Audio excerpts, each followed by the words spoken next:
Душа Крыма. Художественную книгу с таким интересным названием выпустил крымский историк Владимир Поляков, известный своими научными и историческими трудами. Многие годы автор жил с идеей написать художественную книгу. Весь мой опыт до этого – это опыт историка. Я пользуюсь исключительно документами, не могу ни слова добавить. Убавить могу, но только факт, только правда. Но иногда хотелось как-то развить события. Душа рвалась чуть-чуть выйти за рамки исторического факта. И так появилась моя книга «Душа». Вот я использовал слово «душа рвалась», действительно. И это слово, этот логин проходит через все рассказы. Неизменный герой всех историй в книге – ребенок. Это либо сам автор, либо его отец, либо уже внук.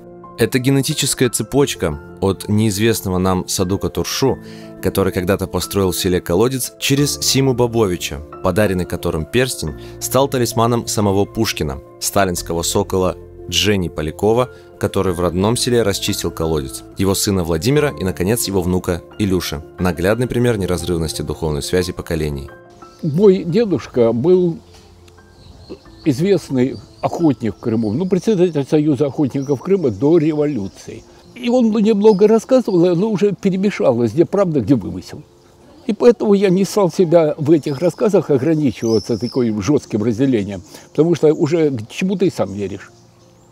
И так появились рассказы «Духи гор», «Дух Салгира», Салгир-Баба, «Дух колодца», Куюнджан. Последний рассказ – это «Дух леса», он недавно родился. И, наверное, самый важный просто рассказ «Душа». Я все время думал о том, как мой отец воспринимает все эти события, связанные с Крымом. Дело в том, что отец – это старый русский, жил в деревне, татарский был его, можно сказать, родной язык, воевал. В своих коротких рассказах Владимир Поляков поднял проблемы экологии в Крыму, состояние гор, лесов, колодцев, которых до депортации в Крыму было очень много, а также о том, как жили люди на этой земле до 18 мая 1944 года. Они не верят, что вы были друзьями. Они не верят, что русские и крымские татары были друзьями. И вот эту мысль я и хочу доказать людям. Мы были друзьями, мы есть друзья, мы будем друзьями. Книга «Душа Крыма» проиллюстрирована фотографиями и работами художника Рустема Ваапова. Я ему показал фотографии папы, свои. Там есть уникальная фотография, где я и папа.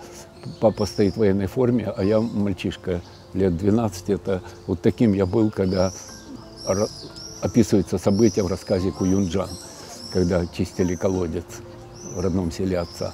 Вот он рисовал, по фотографиям. Фотография дедушки, моя фотография, фотография внука. По словам Владимира Полякова, «Душа Крыма» — это не сказка, не легенда, не миф, а новый, созданный им жанр. Книга будет интересна как детям, так и взрослым, а также педагогам и тем, кто любит Крым и интересуется его историей. «Душа Крыма» издана в 400 экземплярах. Приобрести ее можно у автора, а также в книжном магазине «Терджиман».